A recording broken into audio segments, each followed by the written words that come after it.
नमस्कार, स्वप्न किचनमध्ये आपणा सर्वांचे खूप खूप स्वागत आहे। आज आपण बनवणार आहात तुरीच्या डाळीचे वरण। तुरीची डाळ 1 वाटी शिजवून घेतलेली आहे।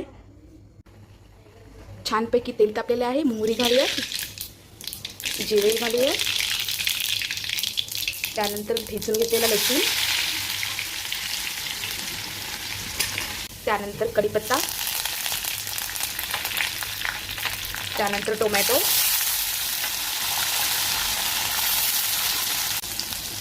त्यानंतर कोथिंबीर, त्यानंतर चवीनुसार मीठ, त्यानंतर लाल तिखट,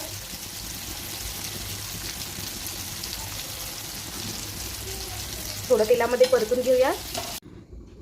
त्यानंतर डाळ टाकलेली आहे, मस्तपैकी मिक्स करून घेऊया।